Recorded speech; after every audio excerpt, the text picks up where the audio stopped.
संसार में चार भाई जो हुआ महापुरा में, मैं उसी पर थोड़ा सा प्रवचन के रूप में मैं बोलना चाहता हूं बाबूजी।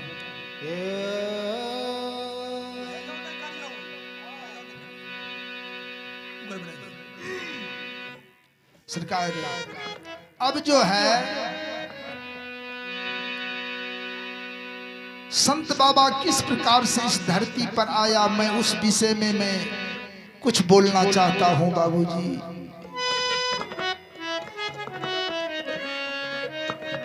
देववती की पुत्री मायामती नाम रखी। देववती उनकी माता थी, किनकी? वे कारुबा के मां के मां। 12 बरस वह मां गहिल को सेवा किया।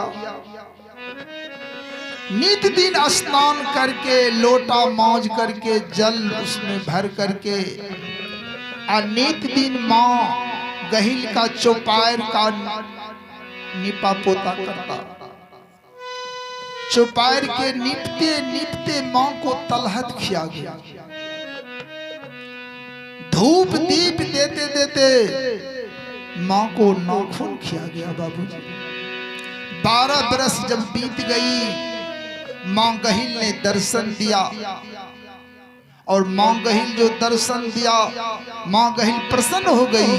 तुम बेटी मांगो, क्या मांगना है मांगो। मायामती ने कहा, मां मैं 4 पुत्र मैं मांगता हूं, 4 पुत्र, और हमारे जो पुत्र हो उनकी संसार में नाम चले।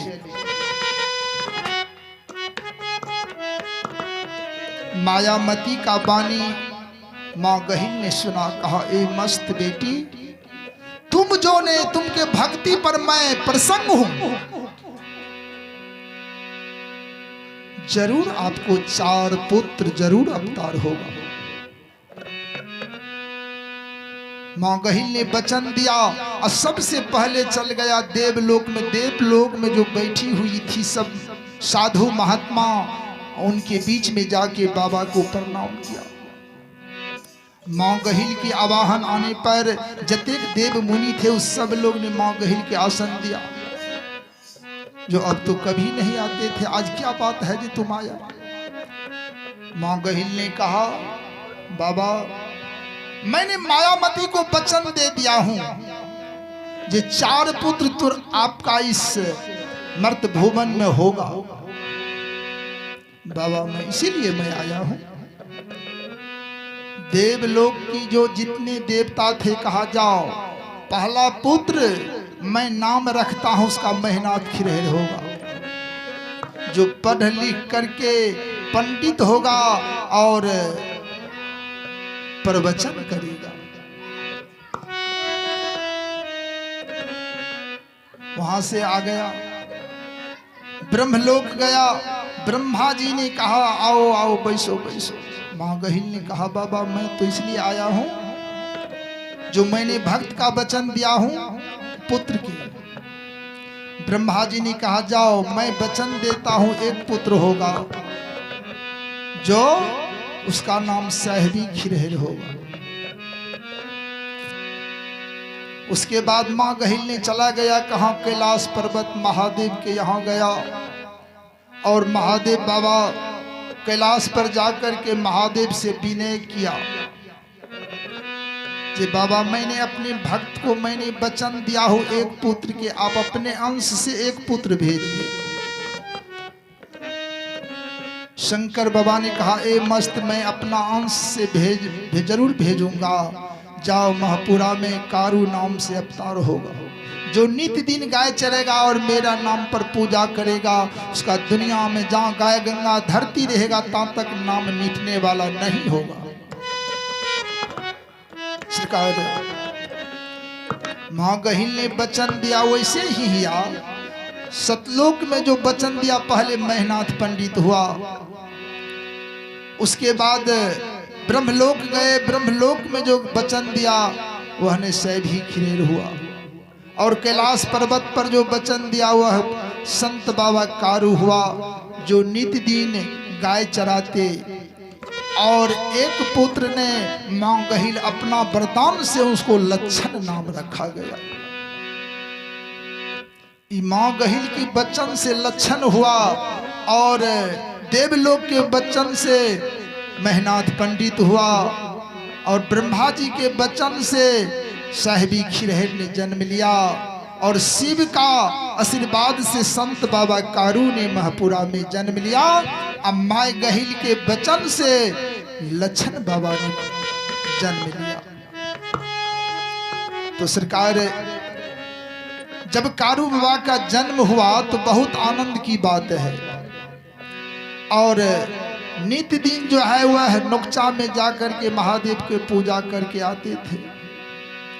पंडित जी देखते थे जो ये पूजा करने के लिए डेली जा रहा है, उसको कहा सुनो कहां जा रहे हो? कारू बाबा ने कहा मैं तो नुकचा जाता हूं महादेव को पूजा करने के लिए। कहा तुम जो पूजा करने के लिए जाते हो तुम मूर्ख लोग हो, और मूर्ख लोग जो होता है वो पूजा करने का अधिकार उसका जुगती नहीं जान पाएगा। अब क्यों जाते हो? नहीं जाना चाहिए, क्यों जाते हो? कारू बाबा ने कहा मैं डेली जाऊंगा और पूजा नुकचा नाथ में मैं करूंगा। मैंने इस पर एक ठो भजन लिखे हैं। मन तू क्या भुला रे भाई, मन तू क्या भुला रे भाई, जैसे भक्ति तुम ही करत हो, जैसे भक्ति तुम ही करत हो, शंकर दर्शन में दिखाई मन तू क्या भुला रे भाई।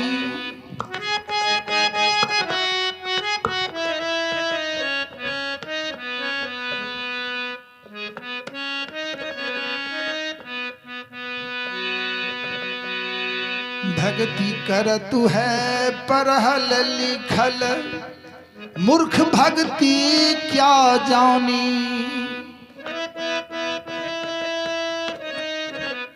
भक्ति करतु है परहल लिखल, मूर्ख भक्ति क्या जानी, मन तू क्या भुला रे भाई, मन तू क्या भुला रे भाई।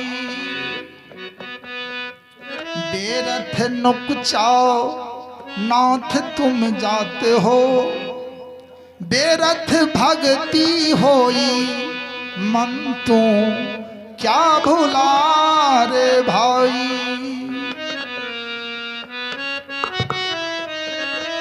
मेहनाथ पंडित इशारा करते हैं भाई तुम मूर्ख हो।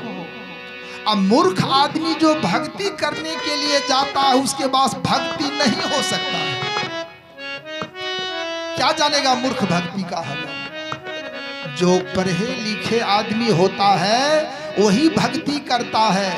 तुम झूठों डेली नुकचेश्वर नाथ तुम जाते हो जल चढ़ाने के लिए, नहीं जाना चाहिए। कारू बाबा को बहुत ऐन हो गया। हंठ से भक्ति कारू बाबा करतु है। कारू बाबा को बहुत मन में रोष बढ़ गया और हंठ हो गया कि जब तक मैं दर्शन नहीं कैलाश बाबा देगा तब तक मैं आग घूर करके मैं महपुरा नहीं आऊंगा। सरकार प्रतिज्ञा कर लिया कारू बाबा। हंठी से भक्ति कारू बाबा करतु है, हंठी से भक्ति कारू बाबा करतु है, शंकर से दर्शन पाई मन तू क्या भुला रे भाई, मन तू क्या भुला रे भाई।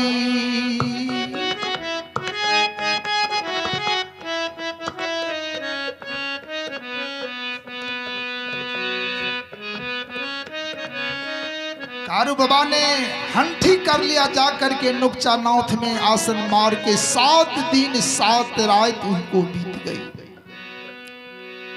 बिना अन्न बिना जल के बाबा कारू के 7 दिन 7 रात जो बीत गई। महादेव का आसन डोल गया। डमरू बजाते हुए बाबा कारू को दर्शन दे दिया। मांगो, तुम क्या मांगते हो? क्या तुमको कटोरा में दूध कम गया क्या? नहीं बाबा, मुझे कुछ नहीं कमा है, मेरा गाय भी लगता है, मैं डेली दूध पीता हूं। लेकिन मेरा भैया ने कहा ये तुम मूर्ख हो, अब मूर्ख में भक्ति नहीं होता है, इसलिए बाबा मैंने हंट से भक्ति किया। अब मांगो, तुम क्या मांगते हो? शंकर बाबा ने कहा एक ठो बात आपको विधाता जो लिखा है वो गड़बड़ लिख दिया। कल के क्या? कल के आपको अधरी में मरण लिखा है बाघिन के हाथ से, मैं कहो तो मैं मिटा दूंगा। कल के बाबा अगर संसार को आप मिटा दीजिएगा तबे मेरा मिटाइए। कल के नहीं, संसार को न मिटाएंगे, आपको कल के नहीं रहने दो, मैं अधरिये में मैं मरूंगा। सरकार वहां से आकर के मैनाथ बाबा को दिखा दिया, भाई साहब मैं प्रवचन के तौर पर इतना कथा को मैं आप लोग को सुनाने के प्रयास किया हूँ, अच्छा लगे तो मैं फिर और आगे का सुनाने का मैं प्रयास करूंगा।